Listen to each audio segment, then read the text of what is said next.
All right, welcome back to another market review. Today was Monday. We had no red folder news today, and that kind of explains the type of price action that we had today. As you can see, we're in all-time highs, and we didn't really have much objectives of where we really wanted to reach. As we see, all the liquidity that we really targeted was made intraday. So with that being said, we made a dealing range here to this high to this low within the 1050 macro to 1150 macro. Those were both turning points throughout the intraday session, and then we created this dealing range. And what do we do? We went from premium to discount.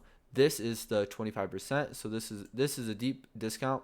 We actually never reached into it because of this order block. And the reason why I'm using the wick here is because it overlaps with a fair value gap and also is a 15-minute order block. So is a 15-minute order block level as well. That's why I'm using it as well.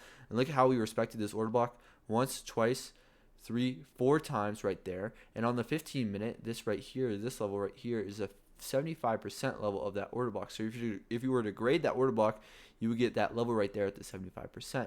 As you see throughout the day, we end up going from deep premium to equilibrium, back up to deep premium, back into equilibrium, almost into a deep discount, meandering around equilibrium to then head up to buy side liquidity that we had generated throughout the session. And notice when we get this run to buy side liquidity within the market on close macro, and then we end up pretty much taking that high right at 4 p.m. And I do want to note is this new week opening gap. As you see on ES, we didn't really make that significant of a new week opening gap, but we did end up repricing right to that within the 950 macro to then come and take buy side. So that is a signature that I have been studying is the new week opening gap, and that is not a coincidence right there. The low of the day right there, that is not a coincidence. And some key studies throughout this day was 1050 macro engagement.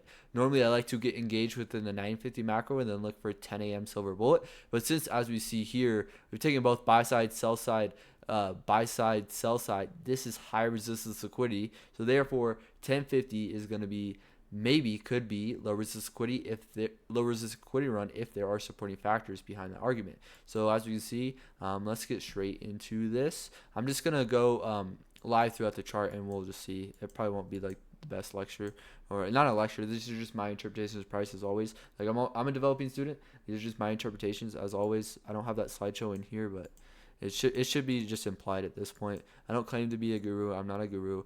I am just simply just doing these for my own entertainment. So as you see here within the 950 macro, we end up taking buy side, and this candle opens the 950 macro. So that 950 macro we end up opening and we end up expanding right to buy side here, taking buy side. And then in the 950 macro, not only do we engage buy side, but we also engage sell side, creating a dealing range here. I actually do want to grade this because I'm curious to see how we if we respect any of these levels. And as we see here, we come up right there to 75% of this dealing range right here.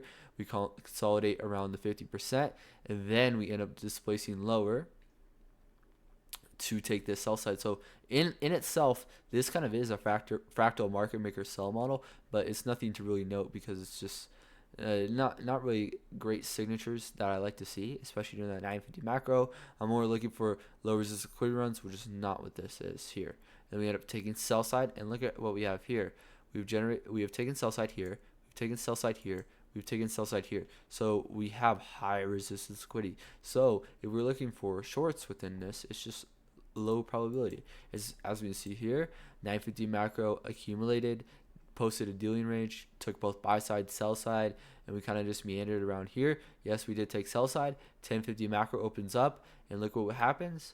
We take this low right here, this minor low right here. After we've taken not only one, two, three times we've taken sell side, we take sell side again here, and then we reprice higher. We end up having a mitigation block here. This could be counted as a breaker too. I just marked it as a mitigation with a fair value gap within the 1050 macro off the new week opening gap low below true day open. So you have all those confluences there with a low resistance liquidity signature here in price right there. And look what we end up doing. We end up displacing a buy side. And as we see here, we have a measuring gap right here, ends up getting respected, and then we end up to buy side. And if we were to grade this dealing range right here, look at where we find support off equilibrium. Look kind of where we consolidate off equilibrium. Look where we get our low risk entry right here at 25%. And look at where we get fast speed to that draw on liquidity in that terminus at 75% of that. And here, now we have the 1150 macro. As we see, we have taken buy side now, and now we have taken buy side again within that 1150 macro. Look at kind of where we start doing that within that 1150 macro. So what do we create? We create a dealing range with this high to this low. We then end up getting displacement lower, and we come back down to that order block level to that 5-minute imbalance right here. This in itself could be something to note. We have the 1150 macro. I don't know where my line went right here. We have the 1150 macro. We come back down right to this imbalance here. On the 1 minute, it's also a 5-minute, and that 5-minute order block. As we see here, price ends up changing its state of delivery. I really like this order block. We have a mitigation.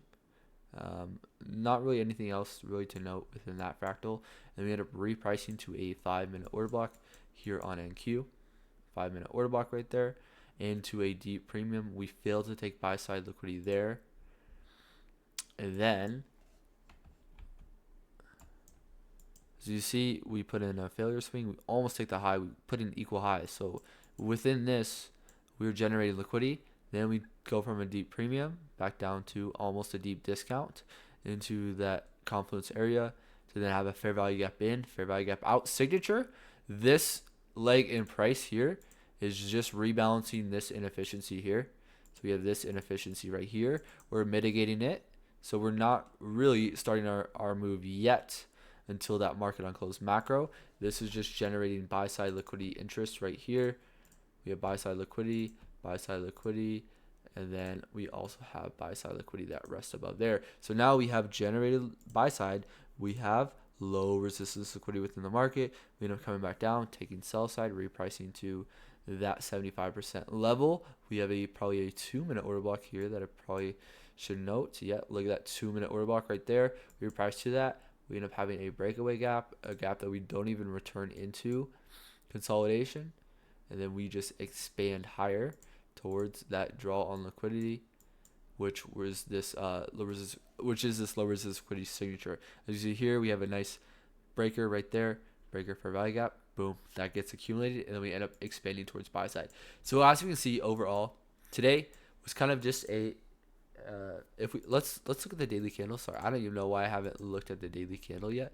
Let me remove all these drawings. But as you can see on the daily candle, we have pretty much made a small range day. So we have a small range day.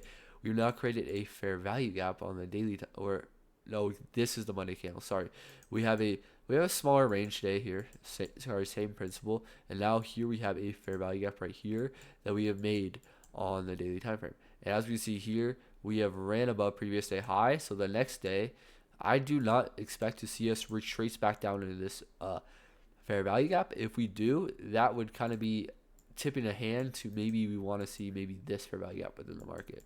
But since we didn't react and we didn't sweep this high here on ES or on NQ, I'm expecting to see bullish momentum here.